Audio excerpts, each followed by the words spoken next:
Hello everyone, welcome back to my channel. आज है 10 मार्च और आज हम पढ़ने वाले हैं 10 मार्च के सभी इम्पॉर्टेंट करंट अफेयर्स को और साथ ही सभी क्वेश्चन से जुड़े इम्पॉर्टेंट फैक्ट्स भी डिस्कस करेंगे। तो चलिए स्टार्ट करते हैं आज का सेशन। आज का पहला सवाल है, अंतर्राष्ट्रीय महिला दिवस कब मनाया जाता है? हर साल अंतर्राष्ट्रीय महिला दिवस 8 मार्च को मनाया जाता है। पहली बार यह दिवस साल 1909 में मनाया गया था।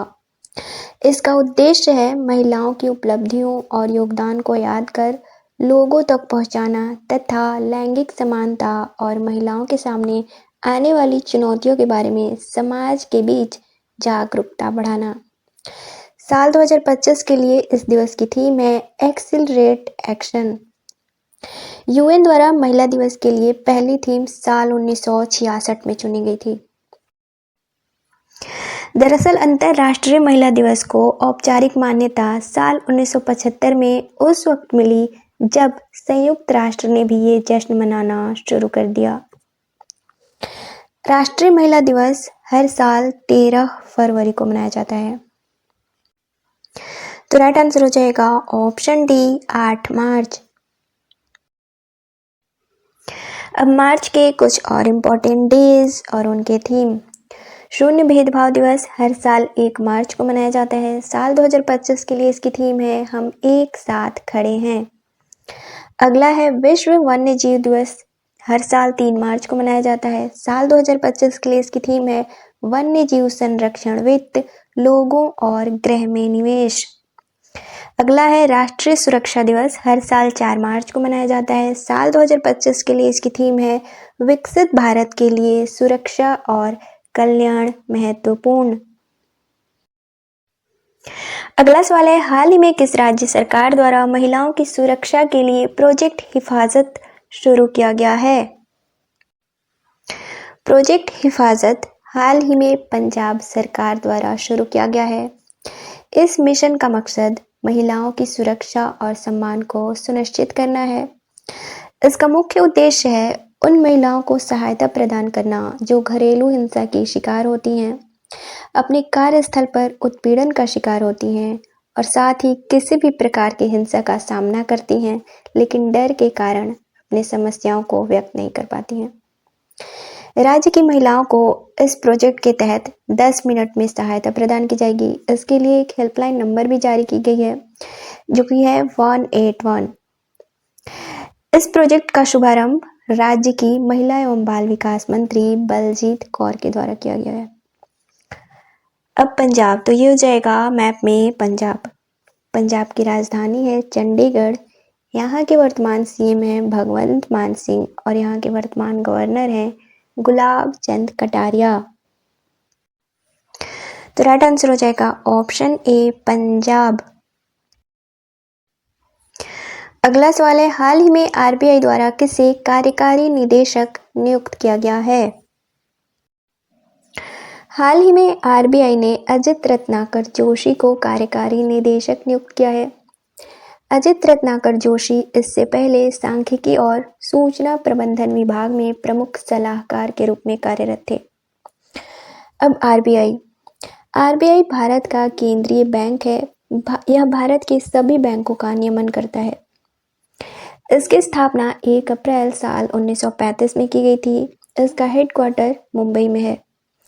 इसके वर्तमान गवर्नर संजय मल्होत्रा हैं जो कि हाल ही में नियुक्त किए गए हैं, जबकि 25वें गवर्नर शक्तिकांत दास थे, 24वें उर्जितार पटेल थे और आरबीआई के पहले गवर्नर ओसवान स्मिथ थे, जबकि आरबीआई के पहले भारतीय गवर्नर सीडी देशमुख थे। तो राइट आंसर हो जाएगा ऑप्शन बी, अजित रत्नाकर जोशी। अगला सवाल है, हाल ही में वैश्विक आतंकवाद सूचकांक 2025 किसके द्वारा जारी किया गया है? हाल ही में वैश्विक आतंकवाद सूचकांक 2025 जारी किया गया है। यह सूचकांक institute of economics and peace द्वारा जारी किया गया है। इसमें दुनिया के 163 देशों को शामिल किया गया है। इस सूचकांक में पहले स्थान पर है बुर्किना फासो अगर स्कोर पूछे तो 8.581। दूसरे पर है पाकिस्तान, स्कोर पूछे तो स्कोर है 8.374। तीसरे पर है सीरिया, स्कोर पूछे तो स्कोर है 8.006। भारत इस सूचकांक में 14वें स्थान पर है, जबकि साल 2024 में भी 14वें पर था और साल 2023 में 13वें स्थान पर था। तो राइट आंसर हो जाएगा option C, institute of economics and peace. अगला सवाल है, हाल ही में किस राज्य सरकार ने 1000 करोड़ रुपए की लागत से ग्रीन हाइड्रोजन प्लांट का उद्घाटन किया है? हाल ही में आंध्र प्रदेश के मुख्यमंत्री एन चंद्रबाबू नायडू द्वारा वर्चुअल तरीके से तिरुपति के रॉकमैन इंडस्ट्रीज में हीरो फ्यूचर एनर्जीज के 1000 करोड़ रुपए के ग्रीन हाइड्रोजन संयंत्र का उद्घाटन किया है। HFE संयंत्र औद्योगिक हीटिंग के लिए पाइप्ड नेचुरल गैस और तरलीकृत प्राकृतिक गैस के साथ हरित हाइड्रोजन को मिश्रित करता है। बस अब आंध्र प्रदेश, तो ये हो जाएगा मैप में आंध्र प्रदेश। आंध्र प्रदेश की राजधानी है अमरावती। यहाँ के वर्तमान सीएम हैं एन चंद्रबाबू नायडू और वर्तमान गवर्नर हैं एस अब्दुल नज़ीर। तो राइट आंसर हो जाएगा ऑप्शन बी, आंध्र प्रदेश। अगला सवाल है, हाल ही में किस देश द्वारा भारतीय प्रधानमंत्री को honorary order of freedom of Barbados से सम्मानित किया गया है? तो इसका राइट आंसर हो जाएगा ऑप्शन बी, बारबाडोस।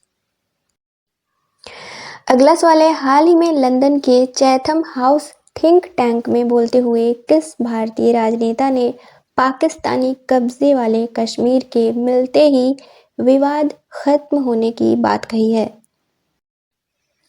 तो इसका राइट आंसर हो जाएगा ऑप्शन बी, भारत के विदेश मंत्री एस जयशंकर। अगला सवाल है, खेलो इंडिया पैरा गेम्स 2025 का आयोजन कहाँ किया जाएगा? खेलो इंडिया पैरा गेम्स 2025 का आयोजन नई दिल्ली में किया जाएगा, जो कि 20 मार्च से 27 मार्च 2025 तक किया जाएगा। यह इसका दूसरा संस्करण है। इस गेम्स का उद्देश्य है पैरा एथलीटों को अपने खेल और प्रतिस्पर्धी कौशल का प्रदर्शन करने के लिए एक मंच प्रदान करना। तो राइट आंसर हो जाएगा ऑप्शन ए, नई दिल्ली। अब लास्ट डे यानी कि हमने सैटरडे को जो क्वेश्चंस पढ़े थे उसका रिवीजन करेंगे। पहला सवाल था, नदी डॉल्फिन के पहले सर्वेक्षण के अनुसार भारत में कहाँ सबसे ज्यादा डॉल्फिन की संख्या दर्ज की गई है? तो इसका राइट आंसर था ऑप्शन बी, उत्तर प्रदेश। अगला सवाल था, हाल ही में ब्रिटेन ने यूक्रेन के लिए वायु रक्षा मिसाइलों के वित्त पोषण हेतु कितने बिलियन डॉलर के सौदे की घोषणा की है? तो इसका राइट आंसर था ऑप्शन बी, 2 बिलियन डॉलर। तीसरा सवाल था, हाल ही में किस मंत्रालय द्वारा सशक्त पंचायत नेत्री अभियान शुरू किया गया है?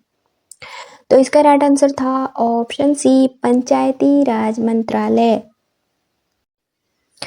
अगला सवाल था, भुगतान सुरक्षा शिखर सम्मेलन और पुरस्कार 2025 का आयोजन कहाँ किया जाएगा? तो इसका राइट आंसर था ऑप्शन बी, महाराष्ट्र।